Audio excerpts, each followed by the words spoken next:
제가 그날 알았더라면 매일 아침 폐지를 줍던 그 작은 친절이 당신의 인생을 바꿀 수도 있습니다. 저처럼요. 초라한 노인이 대한민국 10대 재벌 회장이란 걸 알았더라면 저는 어떻게 행동했을까요? 솔직히 모르겠어요. 하지만 한 가지는 확실합니다. 모르는 게 축복이었다는 것. 안녕하세요. 저는 김미선이라고 합니다. 올해 나이 56세, 남편과 사별하고 혼자 작은 분식집을 운영하며 살아가고 있어요. 아들 하나, 딸 하나 키워서 다 출가시키고 이제는 혼자 사는 게 익숙해졌죠. 서울 변두리 낡은 상가 건물 1층에서 15평짜리 분식집을 운영한 지도 벌써 12년째입니다. 떡볶이, 김밥, 튀김. 뭐 특별한 건 없어요. 그냥 그런 평범한 가게죠. 월세는 90만 원, 한 달 수입은 재료비 빼고 200만 원 정도. 빠듯하게 살지만 굶지는 않습니다. 그날도 평범한 아침이었어요. 새벽 5시 반에 일어나서 가게 문을 열고 떡볶이 국물을 끓이고 김밥 재료를 다듬고 있었죠. 창문 너머로 동이 트는 게 보였어요. 겨울이라 아직 어둑어둑했고요. 그때였습니다. 철컥거리는 소리가 들렸어요. 가게 앞 쓰레기 수거함 소리였죠. 고개를 들어보니 한 노인분이 구부정한 허리로 폐지를 주우시는 게 보였어요. 70대 후반쯤 되어 보이는 할아버지였습니다. 낡은 점퍼에 때 묻은 작업복 바지, 군데군데 구멍난 운동화를 신고 계셨어요. 손에는 너덜너덜한 마대자루를 들고 계셨고요. 처음엔 그냥 지나쳤어요. 솔직히 말하면 별 관심이 없었거든요. 요즘 같은 세상에 내 한 몸 건사하기도 바쁜데 남까지 신경 쓸 여유가 있나요? 하지만 그 할아버지는 매일 같은 시간에 나타나셨어요. 새벽 6시 정확히 그 시간에요. 비가 와도 눈이 와도 바람이 불어도 빠짐없이 오셨죠. 일주일쯤 지났을 때였어요. 그날따라 유난히 추운 날이었습니다. 영하 10도까지 떨어진 날씨에 찬바람이 매섭게 불었죠. 할아버지가 쓰레기통을 뒤지다가 휘청거리시는 게 보였어요. 그리고 그대로 주저앉으셨습니다. 어머, 저도 모르게 가게 문을 박차고 나갔어요. 할아버지, 괜찮으세요? 가까이 다가가 보니 할아버지 손이 꽁꽁 얼어서 파랗게 변해 있었어요. 장갑도 없이 맨손으로 차가운 폐지를 만지셨던 거죠. 죄송합니다. 금방 갈게요. 할아버지가 떨리는 목소리로 말씀하셨어요. 그런데 이상했어요. 목소리는 떨렸지만 발음이 또렷했거든요. 그리고 눈빛이 뭔가 달랐어요. 초라한 행색과는 어울리지 않게 맑고 깊은 눈빛이었습니다. 일단 안으로 들어오세요. 손 좀 녹이시고 가세요. 아닙니다. 괜찮습니다. 괜찮긴요. 보기만 해도 손이 시려요. 어서 들어오세요. 방강제로 할아버지를 가게 안으로 모셨어요. 따뜻한 물에 손을 담그게 해드리고 끓고 있던 어묵 국물을 한 그릇 따라드렸죠. 이거라도 드시고 가세요. 정말 고맙습니다. 할아버지가 두 손으로 국물 그릇을 받아 드셨어요. 김이 모락모락 나는 어묵 국물을 천천히 마시시는 모습을 보는데 가슴 한쪽이 찡했습니다. 우리 아버지도 저렇게 늙으셨을 텐데 10년 전 돌아가신 아버지 생각이 났어요. 아버지도 말년에 허리가 많이 굽으셨거든요. 그 뒷모습이 이 할아버지와 겹쳐 보였습니다. 할아버지, 성함이 어떻게 되세요? 박인수라고 합니다. 저는 김미선이에요. 이 가게 주인이고요. 할아버지, 댁이 어디세요? 근처입니다. 걸어서 20분 정도 거리예요. 가족은 계세요? 잠시 침묵이 흘렀습니다. 할아버지는 어묵 국물을 한 모금 더 마시고 나서 대답하셨어요. 있긴 합니다만 다들 바쁘게 사니까요. 그 말투에서 뭔가 깊은 슬픔 같은 게 느껴졌어요. 더 이상 캐묻지 않았습니다. 누구에게나 말하기 싫은 사연은 있으니까요. 그날 이후로 이상한 일이 생겼어요. 제가 할아버지를 신경 쓰기 시작한 거예요. 다음 날 아침 김밥을 싸면서 하나를 더 만들었습니다. 어묵 국물도 조금 더 끓였고요. 할아버지가 오실 시간에 맞춰서요. 6시 정각 할아버지가 나타나셨어요. 할아버지, 잠깐만요. 제가 밖으로 나가서 김밥 한 줄과 어묵 국물을 내밀었습니다. 이거 남은 건데 버리기 아까워서요. 드세요. 이럴 수가. 제가 어떻게 됐어요. 그냥 가져가세요. 어차피 버릴 거예요. 사실 거짓말이었죠. 새로 만든 거였으니까요. 하지만 그렇게 말해야 할아버지가 받으실 것 같았어요. 정말 감사합니다. 할아버지가 두 손으로 받아드시면서 깊이 인사하셨어요. 그 모습을 보고 가게로 들어오는데 기분이 이상했어요. 뭔가 따뜻한 게 가슴에 차오르는 느낌이었습니다. 그렇게 한 달이 지났습니다. 매일 아침 6시 할아버지는 어김없이 나타나셨어요. 그리고 저는 매일 아침 식사를 준비해서 드렸죠. 김밥, 라면, 떡볶이, 김치찌개. 그날 다르게요. 조금씩 대화도 나누게 됐어요. 할아버지, 오늘은 날씨가 좀 풀렸네요. 그러게요. 봄이 오나 봅니다. 건강은 괜찮으세요? 덕분에 잘 지내고 있습니다. 김 사장님 음식 덕분에 말입니다. 에이, 뭐 대단한 음식도 아닌데요. 아닙니다. 세상에서 가장 맛있는 음식입니다. 마음이 담겨 있으니까요. 할아버지의 말씀에 괜히 얼굴이 붉어졌어요. 그런데 문제가 생기기 시작했습니다. 동네 사람들 입방아에 오르내리기 시작한 거예요. 야, 분식집 사장 봤어? 요즘 이상하더라. 그러게. 맨날 저 폐지 줍는 영감한테 밥 해다 주고 혹시 무슨 사이비 종교 같은 거 빠진 거 아니야? 아니면 치매 오는 거 아니야? 남편 죽고 나서 정신이 이상해진 거지 뭐. 귀에 들어오더라고요. 하지만 신경 안 쓰려고 했어요. 남들이 뭐라 하든 제 양심에 떳떳하면 되는 거니까요. 그런데 아들 녀석이 전화를 해왔습니다. 엄마, 나 준혁이야. 아들. 무슨 일이야? 엄마. 요즘 동네에서 소문났다는데. 무슨 이상한 할아버지한테 돈 퍼주고 있다던데? 누가 그런 소리를 하던? 동네 아는 분이 걱정돼서 연락 주셨어. 엄마, 요즘 노인 타겟으로 하는 사기꾼들 엄청 많아. 그 할아버지가 혹시 엄마 노리는 거 아니야? 아니야. 그냥 불쌍해 보여서 밥 좀 챙겨주는 거야. 엄마, 세상이 그렇게 만만하지 않아. 조심해야 돼. 알았어. 걱정 마. 전화를 끊고 나니 기분이 복잡했어요. 아들 말도 틀린 건 아니거든요. 요즘 세상이 얼마나 각박한데요.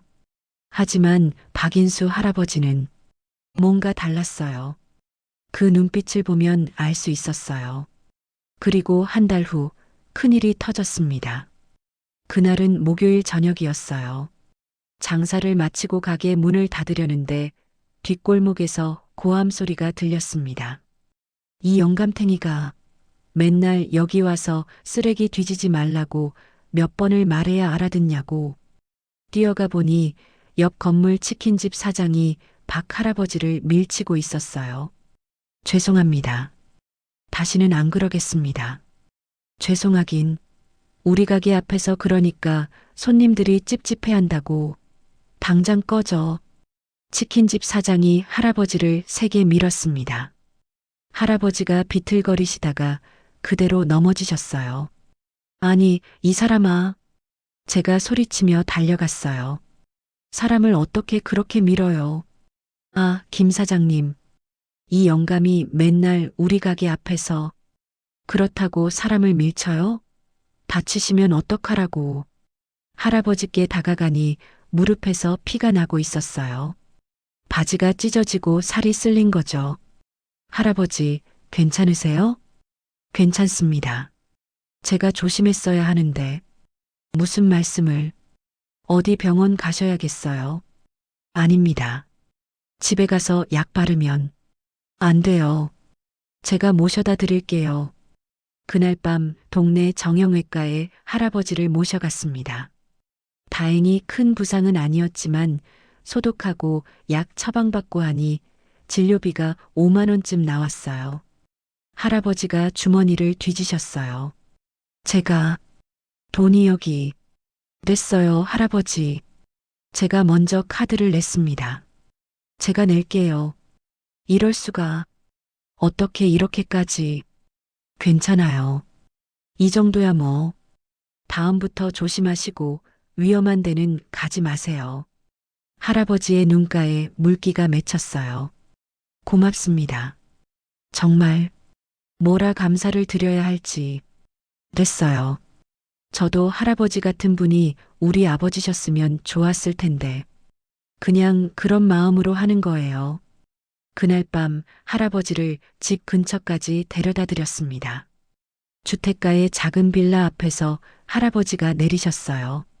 정말 감사합니다, 김 사장님. 천만에요. 들어가서 쉬세요. 할아버지가 돌아서서 걸어가시는 뒷모습을 보다가 문득 이상한 생각이 들었어요. 할아버지의 걸음걸이가 뭔가 달랐거든요. 구부정한 자세와 달리 걸음은 의외로 단단했어요. 이상하네. 하지만 대수롭지 않게 생각했죠.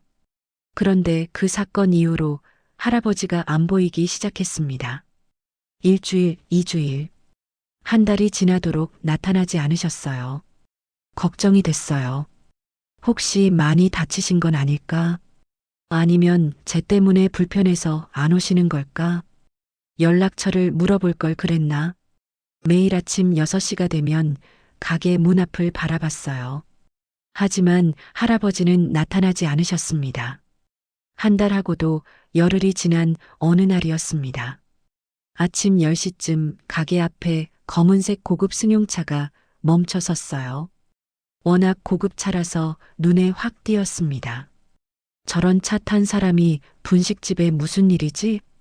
운전석에서 정장을 빼입은 30대 남자가 내렸어요. 그리고 뒷문을 열어줬습니다. 그때 제 눈을 의심했어요. 그 차에서 내린 사람은 박인수 할아버지였거든요. 하지만 완전히 다른 모습이었어요. 깔끔한 회색 정장에 반짝이는 구두, 단정하게 빗은 머리, 그리고 무엇보다 구부정했던 허리가 쭉 펴져 있었습니다. 할아버지, 제가 어리둥절해서 밖으로 나갔어요. 김미선 사장님, 안녕하십니까? 정장 입은 남자가 먼저 인사했습니다. 저는 대성그룹 비서실장 정민호라고 합니다. 저희 회장님께서 사장님을 뵙고 싶어 하셔서 모시고 왔습니다. 회장님, 머리가 하얘졌어요. 대성그룹이라면 제가 모를 리 없었거든요. 건설, 유통, 호텔을 운영하는 대한민국 10대 재벌 그룹이었으니까요. 김 사장님, 박 할아버지가, 아니, 박인수 회장님이 제 앞으로 걸어오셨어요. 먼저 사과부터 드려야겠습니다. 그동안 신분을 속여서 죄송합니다. 저기, 도대체 무슨, 들어가서 차분히 말씀드리고 싶습니다. 시간 좀 내주시겠습니까? 멍한 정신으로 가게 안으로 모셨어요. 비서실장은 밖에서 기다리고 저와 회장님 단둘이 마주 앉았습니다. 회장님은 한숨을 깊게 쉬셨어요. 어디서부터 말씀드려야 할까요? 할아버지. 아니, 회장님. 도대체 왜 그런 거짓말을. 거짓말이 아니었습니다. 아니, 반은 거짓말이었지만 반은 진심이었습니다. 회장님이 천천히 이야기를 시작하셨어요. 저는 평생을 일만 하며 살았습니다. 회사를 키우는 것, 돈을 버는 것, 더 큰 사업을 하는 것. 그것만이 전부였죠. 그러다 보니 정작 중요한 것들을 잃었습니다. 2년 전 아내가 암으로 세상을 떠났습니다. 임종 자리에 자식들이 모였는데 아내가 마지막으로 한 말이 당신은 좋은 사업가였지만 좋은 남편은 아니었어요 라는 거였습니다. 회장님의 목소리가 떨렸어요. 그 말이 제 가슴에 비수처럼 꽂혔습니다. 장례를 치르고 나니 더 큰 충격이 기다리고 있었어요. 새 자식이 제 앞에 앉더니 재산 분할 이야기를 꺼내는 겁니다. 어머니 장례 다음 날의 말입니다. 세상에, 그제야 깨달았어요. 제 주변에 진짜 저를 걱정하는 사람이 단 한 명도 없다는 걸요. 다들 제 돈만 바라보더군요. 친구라는 사람들도, 동료들도, 심지어 자식들까지도. 회장님이 잠시 말을 멈추고 물을 한 모금 마셨어요. 그래서 결심했습니다. 한번 실험을 해보기로요. 내가 가진 걸 모두 내려놓고 평범한 노인으로 살아보면 어떨까? 그러면 진짜 사람의 마음을 볼 수 있지 않을까? 그래서 폐지를, 네. 6개월 동안 여러 동네를 돌아다녔습니다. 제 신분을 아는 사람이 없는 곳에서 말이죠. 대부분의 사람들은 저를 무시하거나 귀찮아했습니다. 당연한 일이죠. 하지만 회장님이 제 눈을 똑바로 보셨어요. 김 사장님은 달랐습니다. 아무것도 모르면서 아무것도 바라지 않으면서 그저 한 사람의 인간으로 저를 대해주셨어요. 눈물이 났어요. 제가 왜 우는지도 모르겠는데 눈물이 흘러내렸습니다. 할아버지, 김 사장님, 그동안 주신 은혜를 갚고 싶습니다. 회장님이 가방에서 서류 봉투를 꺼내셨어요. 첫째, 이 건물입니다. 네. 김 사장님이 월세로 사용하시는 이 건물을 매입했습니다. 그리고 김 사장님 명의로 등기를 마쳤습니다. 그게 무슨. 둘째, 프랜차이즈 사업을 제안합니다. 김 사장님의 분식 레시피로 전국 체인을 만들고 싶습니다. 당연히 김 사장님이 대표이고 저는 투자자로만 참여하겠습니다. 머리가 멍했어요. 이게 꿈인가 생시인가. 셋째, 대성장학재단 이사직을 제안합니다. 월급 500만 원의 실질적인 의사결정권을 드리겠습니다. 김 사장님 같은 따뜻한 마음을 가진 분이 어려운 학생들을 도와주셨으면 합니다. 회장님, 이건 너무 과하지 않습니다. 회장님의 목소리가 단호했어요. 김 사장님이 제게 준 건 밥 한 끼가 아니었어요. 인간으로서의 존엄을 지켜주신 겁니다. 아무도 쳐다보지 않는 폐지 줍는 노인에게 김 사장님은 한 사람의 인간으로서 존중을 보여주셨어요. 저는 그냥 그게 얼마나 어려운 일인지 아십니까? 이 각박한 세상에서 아무 데가 없이 누군가에게 친절을 베푼다는 것이 얼마나 귀한 일인지. 회장님의 눈가에 물기가 맺혔습니다. 김 사장님 덕분에 저는 확인했습니다. 이 세상이 아직 살만한 곳이라는 걸요. 그리고 제가 아직 사람을 볼 줄 아는 눈이 남아있다는 것도요. 그날 오후 제 인생은 완전히 바뀌었습니다. 건물 소유권 이전 서류, 프랜차이즈 사업 계약서, 장학재단 임명장.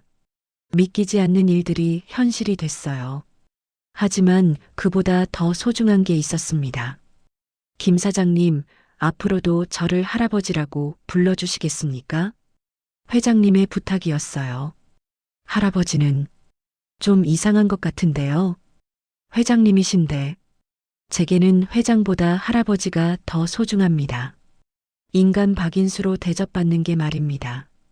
저는 고개를 끄덕였어요. 그럼 할아버지라고 부를게요. 고맙습니다. 그날 이후 1년이 지났습니다. 미선 프랜차이즈가 문을 열었어요. 전국에 50개 매장이 생겼고 매 분기 수익금의 10%를 대성장학재단에 기부하고 있습니다. 아들은 프랜차이즈 운영이사가 됐고 미국에 있던 딸도 돌아와서 마케팅을 맡고 있어요. 가족이 다시 모였죠.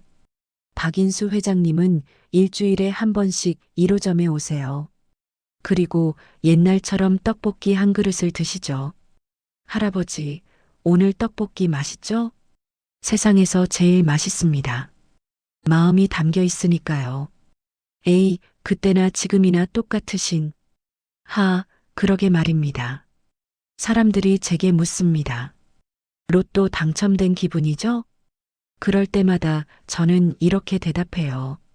아니에요. 로또는 운이잖아요. 이건 달라요.